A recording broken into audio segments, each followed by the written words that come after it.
अस्सलाम वालेकुम बेटे, कैसे हैं आप? ठीक ठाक हैं? दुआएं आप बच्चों के लिए कि सारे बच्चे आप खैर खैरियत से हों,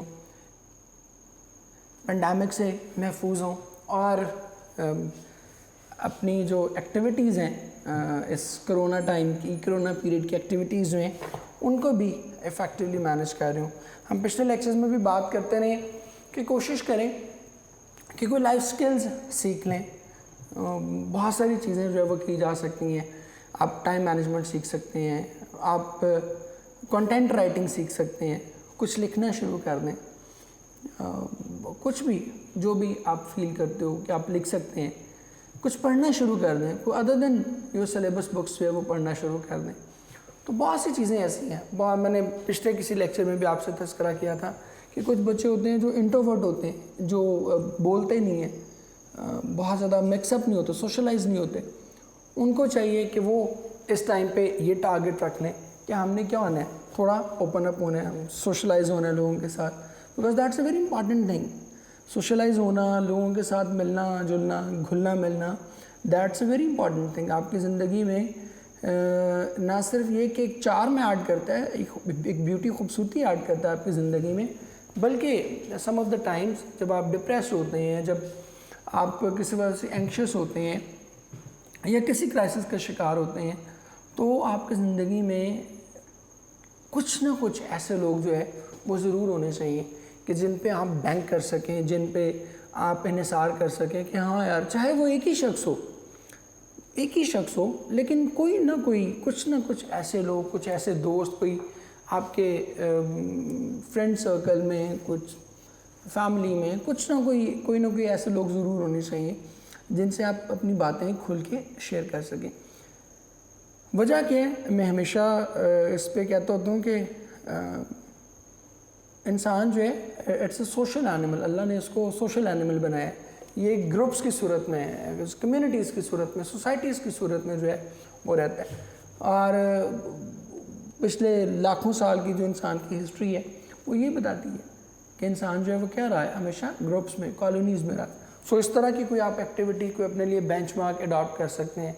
कोई और मतलब एक और बड़ा इंटरेस्टिंग आपको हिंट दे देता हूँ, आप अपने फिटनेस पे काम कर सकते हैं। बहुत से बच्चे ऐसे होंगे जो ओबीस होंगे, मतलब मोटापे की तरफ जा रहे होंगे, तो बैठ के घर में खा के और हमारा जो है ना वो सत्यानाश हो जाता है।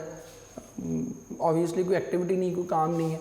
वो अपने लिए ये टारगेट रख सकते हैं कि हमने क्या करना है, अपनी हेल्थ, अपनी वेलबींग जो है उसको इम्प्रूव करना है। सो ये जो टाइम है ना, इसको यूटिलाइज़ करें। मैं हमेशा आपको बार बार इस टाइम पे ये कहता रहूँगा, क्योंकि अब अल्हम्दुलिल्लाह हमारी जो हालात हैं वो कंपैरेटिवली बेहतर हो रहे हैं। सो चीज़ें जो हैं वो काफ़ी हद तक थोड़ी नॉर्मलाइज हो रही हैं। तो कोशिश करें कि अपने जो टारगेट्स हैं, अदर देन योर स्टडीज़ तो है ही है, उसके अलावा भी कुछ अपने लिए कोई एक आध टारगेट, और बहुत ज़्यादा भी ना बनाएं। ये भी बता दूँ, ये ना हो कि आप लंबा ही अपने लिए जो है ना ये भी कर दूँगा, ये भी कर दूँगा, वो भी कर दूँगा, तो अल्टीमेटली क्या होता है, उसमें से कुछ भी नहीं होता। सो अपने लिए बड़े रियलिस्टिक, बड़ी पिन पॉइंट, बड़े स्पेसिफिक टारगेट रखें, सो दैट कि आप जो है वो इफ़ेक्टिवली अपनी चीज़ों को मैनेज कर सकें। And that is very important for all of us and for you. आप अभी यंगर जनरेशन हो तो आपको इस तरह की चीज़ें जो है वो ज़रूर सीखनी चाहिए। या और कुछ भी, मतलब आप सोशल मीडिया का दौर है, उस पर आप बहुत कुछ जो है वो कर सकते हो, अपनी जो स्किल्स हैं, टैलेंट्स हैं, उनको इवॉल्व कर सकते हो। सो कुछ ना कुछ इसका पॉजिटिव यूज़ करें, क्योंकि अक्सर मैं दोस्तों में भी बैठता हूँ तो मैं उनसे भी यही बात करता हूँ कि हम अक्सर ये शिकायत करते हैं कि यार मैंने ज़िंदगी में बहुत कुछ अचीव कर लेना था, लेकिन टाइम ही नहीं मिलता।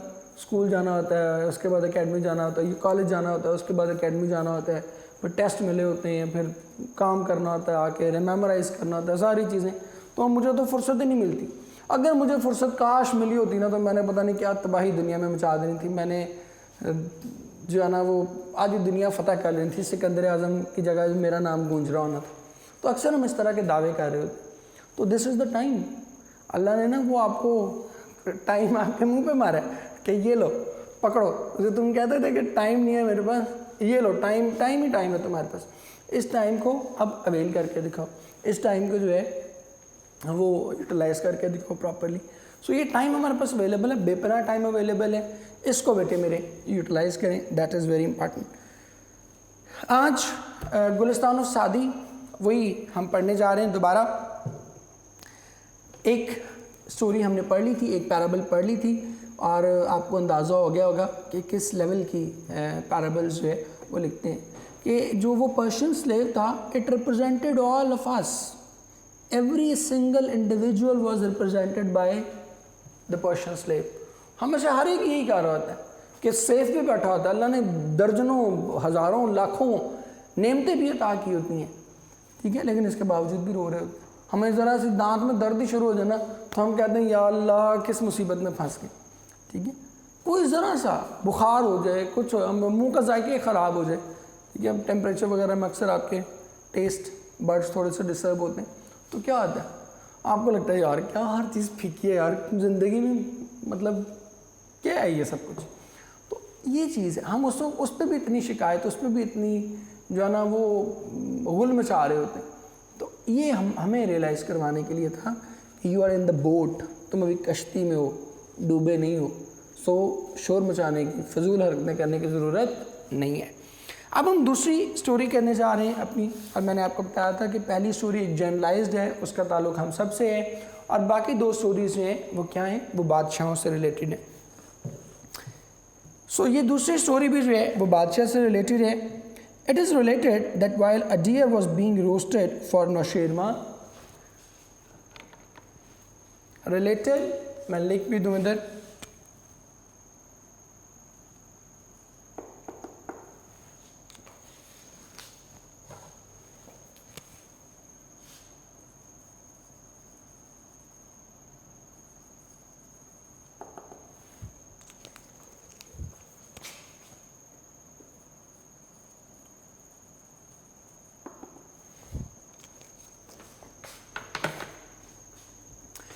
रिलेटेड एक्सप्रेस बयान किया जाना, कहा जाना। It is related that while a deer was being roasted, roasted भूनना, कुकड आप इसको कर सकते हैं। नौशेरमा ये एक बादशाह था और बहुत मशहूर बादशाह था, पर्शियन था, और he was known for his justice, अभी आगे इसका तस्करा भी आएगा, और यही वजह है कि इसका पूरा नाम जो है वही लोगों ने नौशेरवान आदिल कर दिया था कि ये नौशेरवा क्या है, हमेशा अदल करते हैं, तो नौशेरवान आदिल इसका नाम ही पड़ गया हुआ था। इतना इसका जो जस्टिस था, इतना इसका जो इंसाफ था, दैट वाज सो फेमस कि he was nicknamed as Nausherwan Adil, कि ये क्या है, ये हमेशा अदल ही करेगा, ये नौशेरवा आदिल है, जस्ट है, फेयर है। तो उसके बारे में ये हिकायत है।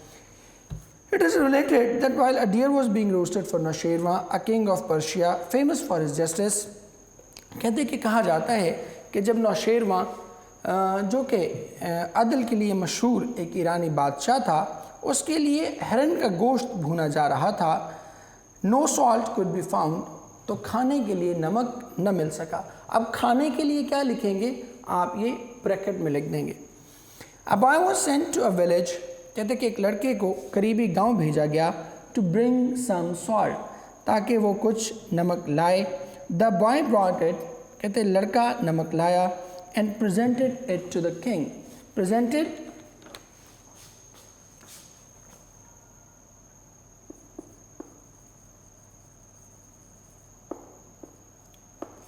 प्रेजेंटेड उर्दू में हम कहते हैं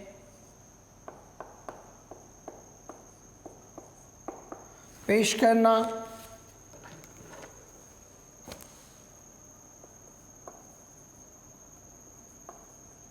डिलीवर कह सकते हैं,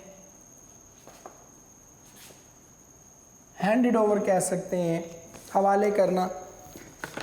लेकिन अब ये चूँकि बादशाह तो हवाले करना नहीं कहेंगे, बादशाह की खिदमत में पेश करना।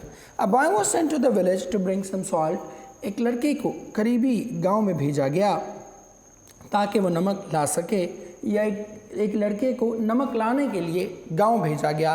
द बॉय ब्रॉट इट, लड़का नमक लेकर आया, and presented it to the king, और उसे बादशाह के हुजूर पेश कर दिया। हु आस्क्ड, जिसने पूछा, weather he had paid for it, कि क्या इसने इसकी कीमत अदा की है, पेड फॉर इट कीमत अदा करना। नो सेड द बॉय, नहीं, लड़के ने जवाब दिया। पे for the salt said the king, कहते हैं कि नमक की कीमत अदा करो। सेड द किंग, बादशाह ने कहा। Lest it should become a custom and the village be ruined. Ruined कहते हैं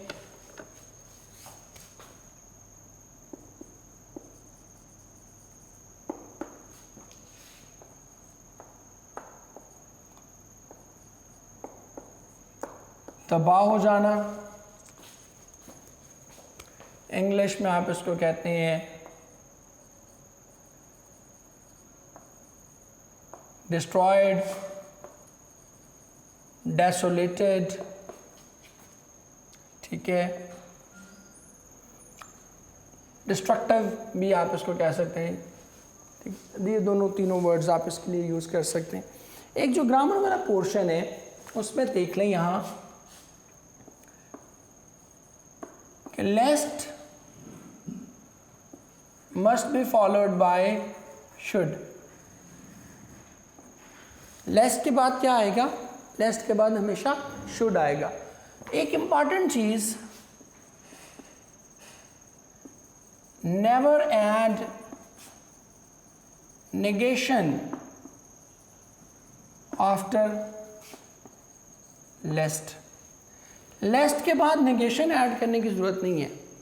मसलन आपको लगेगा कि walk fast लेस्ट you should fall, तो फॉल तो आप शुड हम कब यूज़ करते हैं? शुड यूज़ करते हैं ऐसी सूरत में कि जब आप कहें कि ऐसा होना चाहिए, तो आपको बज़ाहिर नेगेटिव लगता है कि ये तो नहीं हो सकता कि कोई बंदा कह रहा हो कि तुम्हें गिर जाना चाहिए, तो क्या कोई क्या कहेगा? वो ये कहेगा कि तुम्हें नहीं गिरना चाहिए, ऐसा नहीं होना चाहिए। तो शुड फॉल तो नहीं आना चाहिए, शुड नॉट फॉल आना चाहिए, आपको ये फील होगा। लेकिन लेस जो है ना, इसके अंदर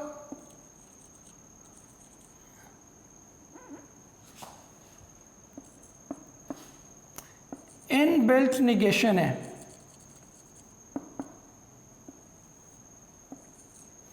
इसके अंदर ही निगेशन मौजूद। लेस्ट का मतलब ये ऐसा ना हो कि तुम गिर जाओ, ठीक है। तो इसलिए लेस्ट के बाद दोबारा निगेशन ऐड करने की ज़रूरत नहीं है। लेस्ट के बाद दोबारा नॉट इस्तेमाल नहीं करेंगे। लेस्ट के बाद क्या इस्तेमाल करेंगे? You will always use the should.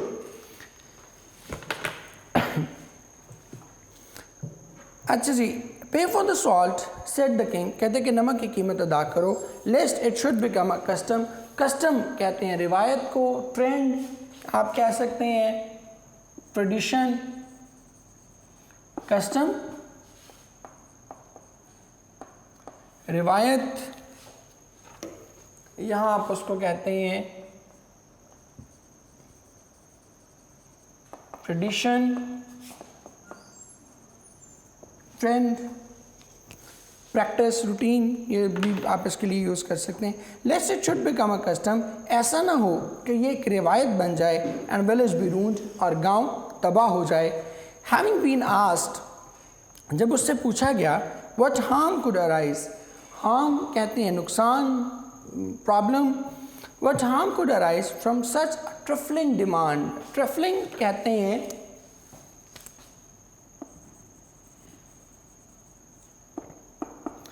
Trifling कहते हैं मामूली, इंग्लिश में आप इसको कहते हैं माइन्यूट, मॉडेस्ट, माइल्ड, वर्थलेस, ये सारे आप इसके लिए यूज़ कर सकते। Having been asked, जब उससे पूछा गया what harm could arise from such a trifling demand, demand कहते हैं मांगना, मुतालबा, कितनी मामूली से मुतालबे पर आखिर क्या खराबी पैदा हो सकती है। The foundation of oppression was small in the world. Operation कहते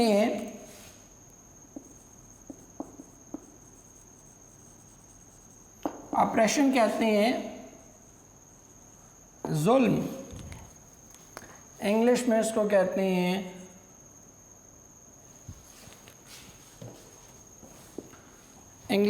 आप कहते हैं क्रुएलिटी, इनजस्टिस, नाइंसाफ़ी। द फाउंडेशन कहते हैं बेस, बेसिस, बुनियाद। The foundation of operation was small in the world, कहते कि इस दुनिया में जुल्म की बुनियाद थोड़े जुल्म ही से पड़ी थी। सेड द किंग, बादशाह ने कहा, whoever enlarged it, अभी हमने पिछले लेक्चर में किया था कि n जब लगेगा तो क्या हो जाएगा, वर्ब बन जाएगा। लार्ज क्या होता है, बड़ा, enlarge बड़ा करना, बढ़ाना। whoever enlarged it, कहते कि जिस किसी ने भी इसे बढ़ाया, so that it reached its present magnitude, magnitude कहते हैं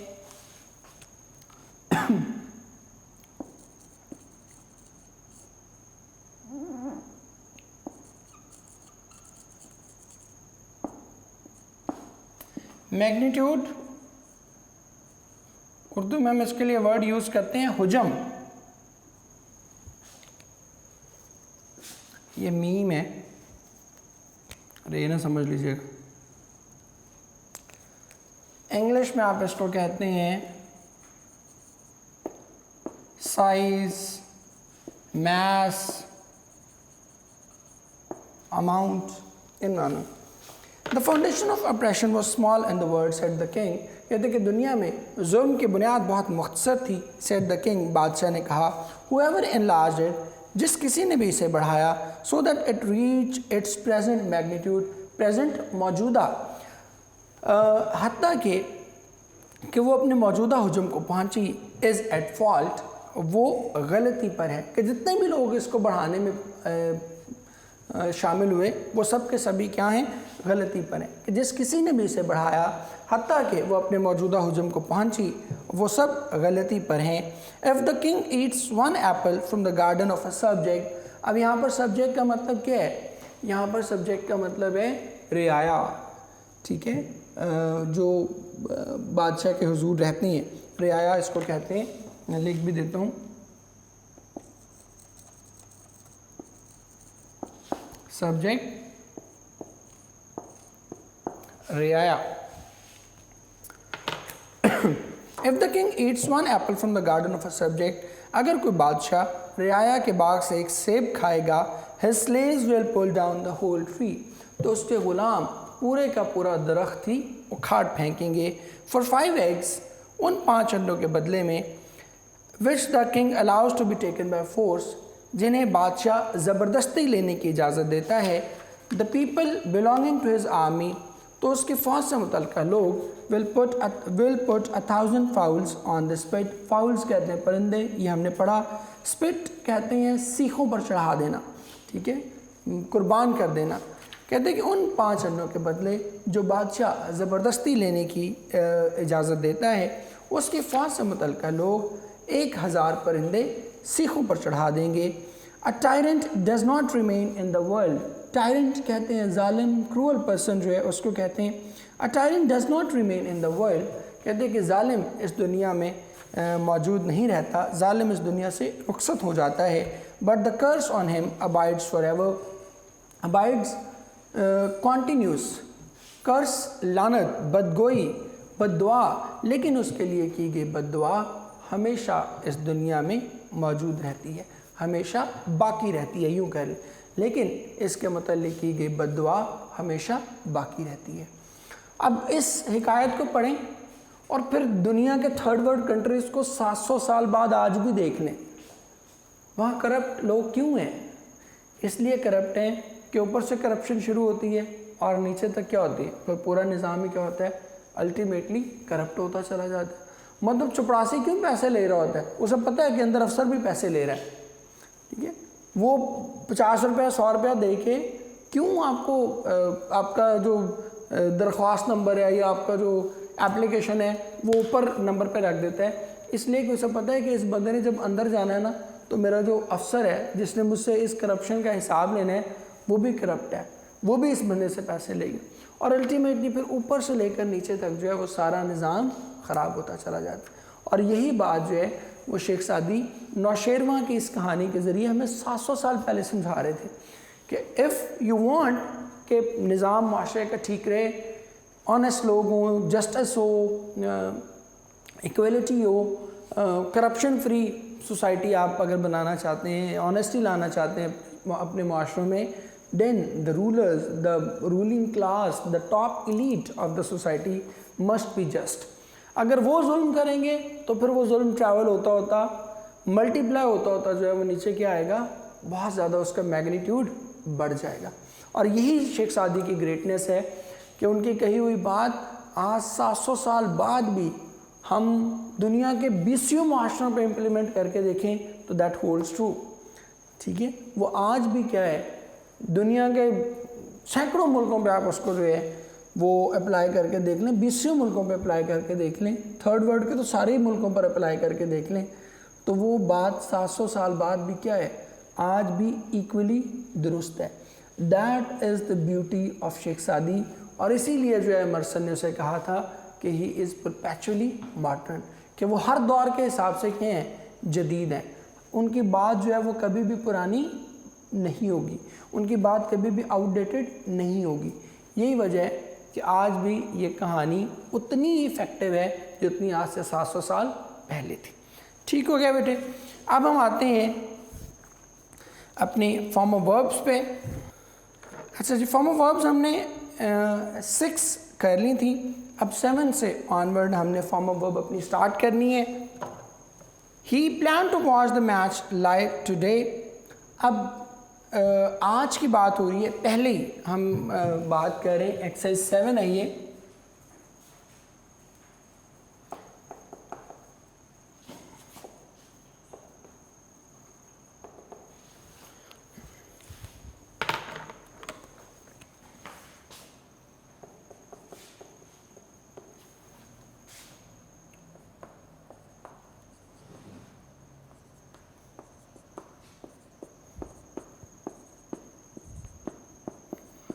हम कीवर्ड भी इसके लिखते जाएंगे और ऑप्शन भी लिखते जाएंगे। He plan to watch the match live today. अब इसमें जो हमारा कीवर्ड है फर्स्ट वन में, दैट इज टुडे, आज वो देख रहे हैं। तो आज जब कोई काम हो रहा है तो वो काम क्या होगा, that will always be in present. तो अब प्रेजेंट में उसने हमें 2 ही दी हुई हैं, या ए ऑप्शन है प्लान, या दूसरी प्लान्स है। तो अब चूंकि ही है तो ही के साथ हम क्या ऐड करते हैं, ही शीट और किसी भी सिंगुलर नाउन के साथ SES हम ऐड करते हैं। सो प्लान को हम ड्रॉप करेंगे और हमारी ऑप्शन क्या बनेगी, that will be option C. He plans to watch the match live today. The shop got last night. अब सबसे पहली चीज़ तो इसमें देख लें कि 2 चीज़ें हैं। एक तो ये पैसिव वॉइस है, एक तो इसमें हिंट ये देख लें, पैसिव वॉइस है ना, क्योंकि शॉप हमारा सब्जेक्ट बन है। शॉप खुद तो कुछ नहीं कर सकती, ये तो कोई एक्शन रिसीव ही करेगी।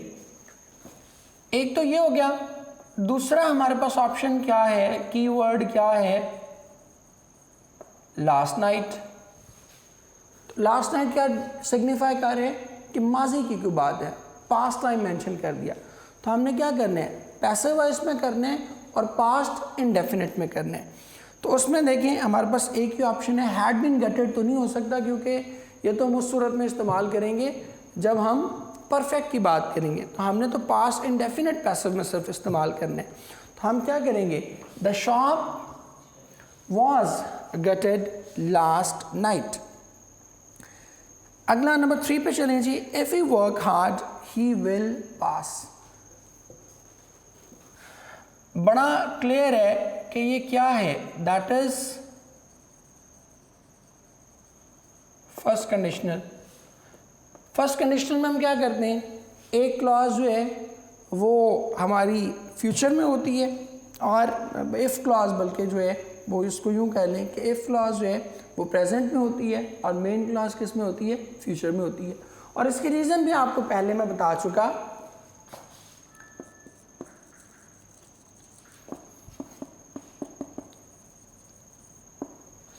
कि देखिए प्रेजेंट में हम क्या करते हैं,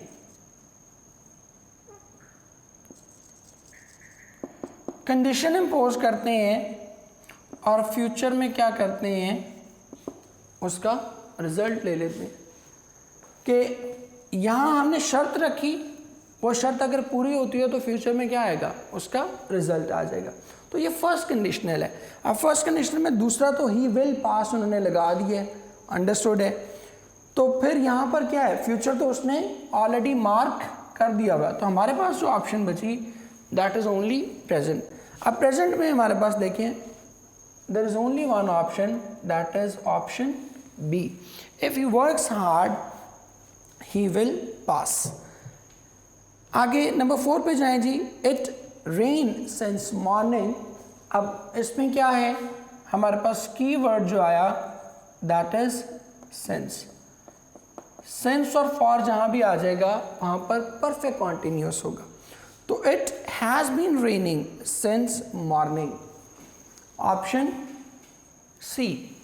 और मैंने आपको बार बार ये बता रहा हूँ कि जब वो परफेक्ट कॉन्टिन्यूस यूज़ करेगा तो वो 3 आपके परफेक्ट कॉन्टिन्यूस है ना, प्रेजेंट परफेक्ट, फ्यूचर परफेक्ट और पास्ट परफेक्ट कॉन्टिन्यूस, ये 3 है, पास्ट प्रेजेंट और फ्यूचर।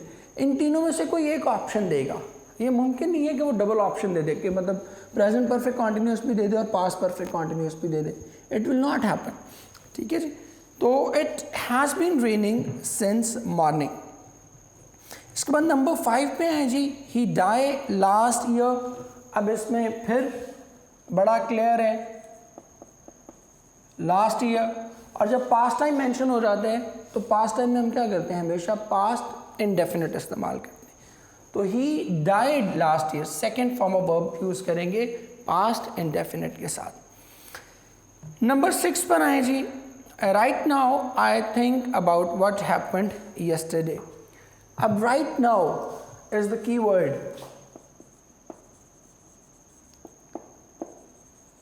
कि वो क्या कर रहे हैं, अभी अभी कोई काम कर रहा है, तो जो बिल्कुल अभी काम हो रहा है राइट नाउ, एग्जैक्टली इसी वक्त हो रहा है, उसके लिए हम क्या यूज़ करेंगे, प्रेजेंट कॉन्टिन्यूस यूज़ करेंगे।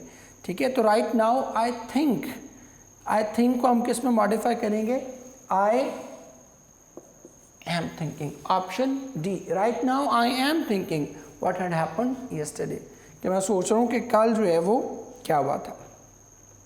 नंबर 7 पर आए जी, my brother play cricket daily.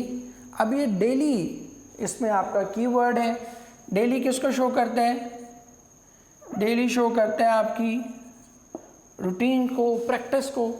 तो रूटीन प्रैक्टिस जब भी आएगी तो इसके लिए हम क्या यूज़ करते हैं, प्रेजेंट इंडेफिनिट। और प्रेजेंट इंडेफिनिट के लिए फर्स्ट फॉर्म ऑफ वर्ब हम यूज़ करते हैं, और ही शी इट हो तो SES में ऐड करते हैं। तो यहाँ पर चूँकि सिंगुलर नाउन ही है माई ब्रदर, तो इसलिए हम क्या करेंगे, प्लेज क्रिकेट। प्लेज हमारे पास जो ऑप्शन है दैट इज ऑप्शन बी।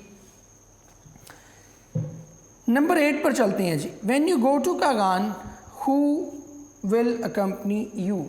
ठीक है, हु अकम्पनी यू लिखा हुआ है, ये भी वही फर्स्ट कंडीशनल है कि अगर आप जाएंगे तो कौन आपके साथ जाएगा। ठीक है। तो पहली जो कंडीशन है व्हेन यू गो टू, ये क्या आप लगा दी, पहले उसने फ्यूचर हमें दे दिया था ना पहले, इसमें उसने प्रेजेंट दे दिया व्हेन यू गो टू। तो प्रेजेंट उसने दे दिया, तो हमारे पास ऑप्शन फिर दूसरी क्या बची, दैट इज ओनली फ्यूचर। तो when you go to Kaghan who will accompany you, ये भी बता दूं कि फर्स्ट कंडीशनल है, और इसमें जो करेक्ट ऑप्शन है नंबर 8 की, that will be option A. I work on a new project these days. इसमें जो हिंट है वो क्या है, दीज डेज, आजकल, कि आजकल ये काम हो रहा है। तो आजकल जो काम हो रहा होगा उसके लिए आप क्या यूज़ करेंगे, am working. I am working on this project, I am working on a new project these days. The boy said that he never abused anyone. अब said आ गया पहले ही, past। तो एक चीज़ याद रखें, हमने ये की भी थी जब हम सेंटेंस का सीक्वेंस कर रहे थे,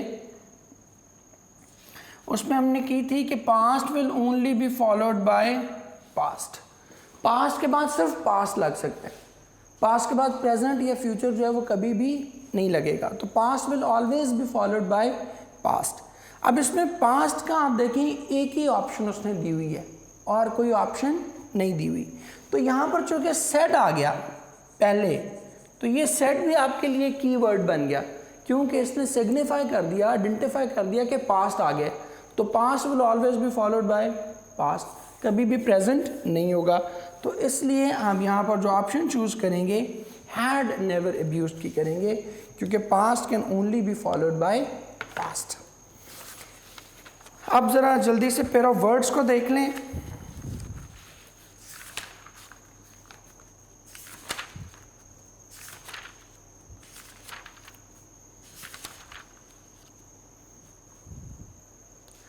वन 145 तक हम कर चुके थे, इसी से ऑनवर्ड जो है वो हम आगे देख लेते हैं। 146 पे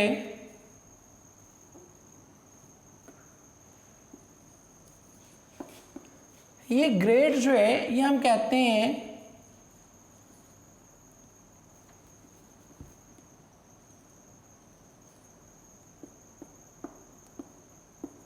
अंगीठी, ये जिस पे हम बारबेक्यू वगैरह करते हैं उसको ग्रेट कहते हैं।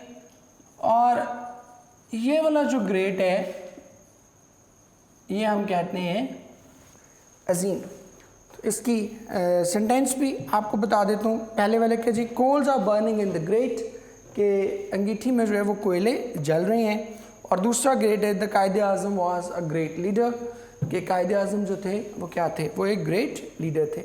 अब एक क्वेश्चन यहाँ पर अगले लेक्चर में आपको एड्रेस कर दूंगा कि कायदे आज़म के साथ दा लगा हुआ है, कायदे आज़म प्रॉपर नाउन है तो इसके साथ दा क्यों लगा हुआ है, हालांकि हम अदरवाइज प्रॉपर नाउन के साथ दा यूज़ नहीं करते। तो यहाँ क्यों लगा हुआ है ये आपको नेक्स्ट इंशाल्लाह लेक्चर में जो है एड्रेस कर दूंगा, सुनते रहिएगा। नेक्स्ट वन है जी गोरिल्ला।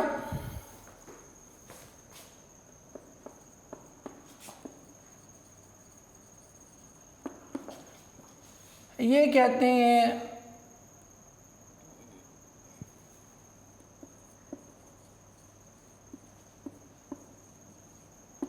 वसीउल जुस्सा मखलूक। ये जो गोरिल्लाज हम देखते हैं मूवीज़ वगैरह में, जंगलों में, ये वो वाला गोरिल्ला है। और दूसरा जो है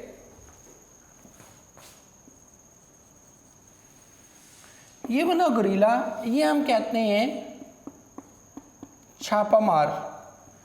ये अब समझा भी देता हूँ थोड़ा सा। ये गोरिल्ला जो है ये एक वॉरफेयर की टेक्निक है कि आप आते हैं किसी जगह पे अटैक करते हैं और वहाँ से फिर भाग जाते हैं, कि आप मुस्तकिल जंग नहीं लड़ते, छोटे छोटे ग्रुप्स बना लेते हैं, छोटे छोटे जत्थे बना लेते हैं और वो आते हैं किसी जगह पे हमला करते हैं, जिस तरह टेररिस्ट करते हैं। वो गोरिल्ला वॉरफेयर की बेस्ट एग्जांपल है कि किसी जगह आए, हमला किया, अटैक किया और उसके बाद वहाँ से फरार हो गए। तो ये वो वाला गोरिल्ला है। देखने there are gorillas in the rain forest of Malaysia and Africa, के मलेशिया और अफ्रीका के जो रेन फॉरेस्ट हैं वहाँ पर गोरिल्लाज जो हैं वो मौजूद हैं। और the army entered the mountain areas to destroy the gorillas camp, कि वो जो छापा मार लोग थे उनके कैंप डिस्ट्रॉय करने के लिए आर्मी ने क्या किया, वो जंगल में दाखिल हो गई। अगले हैं जी हेल और हेल।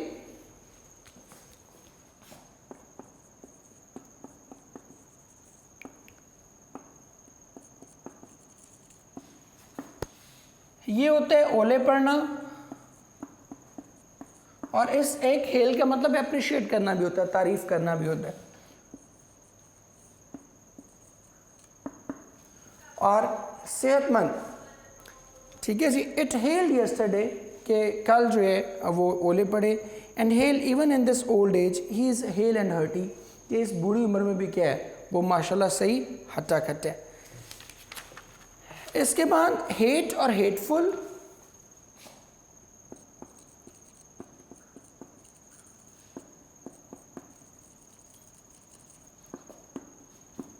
हेट क्या है,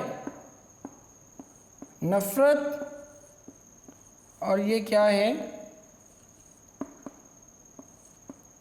काबिल नफ़रत, कि कोई ऐसी चीज़ जो आपको नफ़रत पर उकसा रही है। वो do not like hateful person, कि हम काबिल नफ़रत लोगों को पसंद नहीं करते।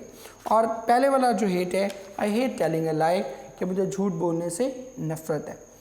150 देखें, हेल्दी और हेल्पफुल, ये बड़ा ही हम इसमें कन्फ्यूजन का शिकार रहते हैं। हेल्दी